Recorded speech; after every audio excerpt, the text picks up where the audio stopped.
Look, while we have you, like while you're on here, let's talk about it. You mentioned all the teams. We're going to go through and give our top five Pac-12 teams going into Week 4. I'll let you start first. Give me your 5-1. Who are your top five teams coming in to this week in the Pac-12? I give it number 1 Utah, only because like it's a tie between Oregon State and Utah. I can't really decide that one, Mm, so I give it Washington, not Utah, Oregon State, Washington, Oregon State. I have Oregon, USC, and Washington. No, Utah. So say again. Oregon or Oh, I have Washington, Oregon State, Oregon, USC, and Utah. okay. I like that. I like that. Alex, what you think, man? I really can't So I'll really. go 5. I'll say I can't really judge Washington State yet. I mean, they have their bigger matchup towards the end of the year, which actually got sold out for the first time. Earliest they sold out that game for the Apple. I think the Apple Cup. Oh wow, yeah. Yep. Washington State. Well, and they got a big test today versus Oregon State, which Oregon State is my number 5 team. I got Utah down at number 4.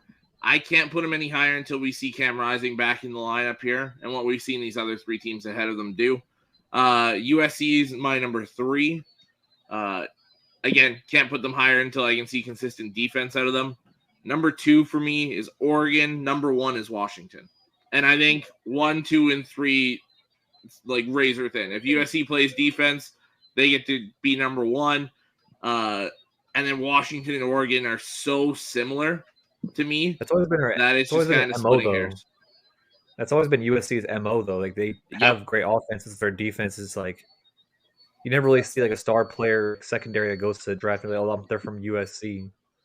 Yeah, most of their offensive skill position always goes to the draft.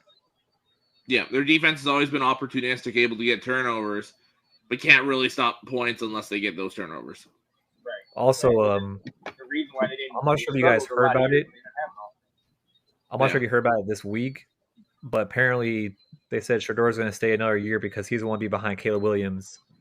Yeah, Dion. Like, Dion he said might be a stay. top pick, man. Calm the fuck down. Like he's staying. Like, I mean, you're probably the first round quarterback if the team needs you, but like Caleb Williams is better than you. Well, and that's the thing. Like Shador's been playing great, yes, and he's been doing a lot. We've seen all the moments. We cannot deny that. But realistically, come on, man. Like, how high are we putting this guy? A lot of people have him as a top 10 pick. Oh my god! A lot of people have him as the 3rd quarterback off the board. Am I in the wrong? Like, I just think it's too soon. It doesn't mean I'm doubting him. I mean, I've seen what he's done. I've been shouting his praises. But top 3, like QB, is he Caleb or Drake May? Is he on that level? No, he's a step down from those guys right now, and that's another big reason I think he stays. If he stays, he's arguably the top dog in next year's class. It's him and Drew Aller, 1A, 1B, and it's just your preference on who's your top dog. But to me, he's only ever played with his dad as his head coach. His dad's staying at Colorado for another year because Travis Hunter has to stay at Colorado another year. Yeah. He's not a graduate. He doesn't get that extra free transfer. So Travis Hunter is staying at Colorado next year. Dion's staying. Shador's going to stay another year. I can definitely see it. Yeah, I can definitely agree with Ben's list. So yeah, this is Ben's list. Washington at 1, Oregon State at 2. Oregon State's legit. They are. Wangalele's looking like a first-round quarterback. He looks like the quarterback that Clemson wanted him to be. Yes, absolutely. In my opinion, I feel like Clemson held him back. I don't care what he says. I feel like Clemson held him back. Well, that's why I love that he transferred. Yeah, he is great in that system. I mean, they really are utilizing, every facet of his game, and I think that's huge. You know what I mean? I was looking at his stats. He only had just like 600 yards, but like anybody who switches to Pac-12, like the way, if I'll probably be wrong if I say this, and Alex probably correct me because I know how Alex is. But most quarterbacks that go to Pac-12 like a free for all. Like they expand you more than your capabilities. Like because it's like SEC is like mostly pocket quarterbacks. If you see mostly Pac-12, it's mobile / pocket passers, in which way that's what DJ really is. Clemson kind of held him back from that. And Pac-12 is like it's more loose for like any quarterback to like do what they actually want to do. Like you get Tyler Show, he left and went to the Big 12, which I honestly didn't know he transferred to Texas Tech. I knew he transferred, I didn't forget who it was. But even then, like Big 12 is another one that lets mobile quarterbacks do what they want. So if you like SEC, ACC, like only ACC team I see that really lets their quarterback be mobile is that I've seen is North Carolina with Drake May. Let him run around. Yeah. But like certain teams, like if you hold a quarterback back from their capabilities, they can't really be their full potential. Yeah. So, like we see I DJ like go that. to. I like that you guys let him go. I mean, that's good. Nathan said it's too early. Tyler Show, like he had capabilities, but like he was never gonna make the actual depth chart. Nate says it's too early in the season. Everyone's in awe of their talent. Here's the thing: Pac-12 versus SWAC. It's all about media.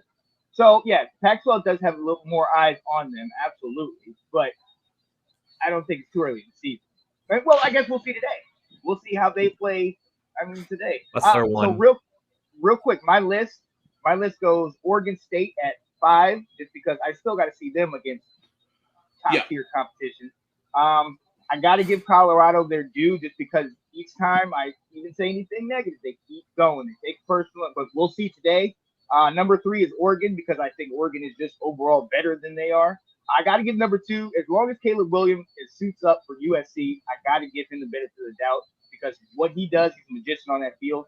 But right now, and this is not necessarily just because of Penix, but because of all of the weapons, like Alex said they have dogs. Washington is my number 1. And I know there's still some questions maybe about Penix, but you look at those 2 wide receivers. I mean, come on now. What team can guard both? McMillan.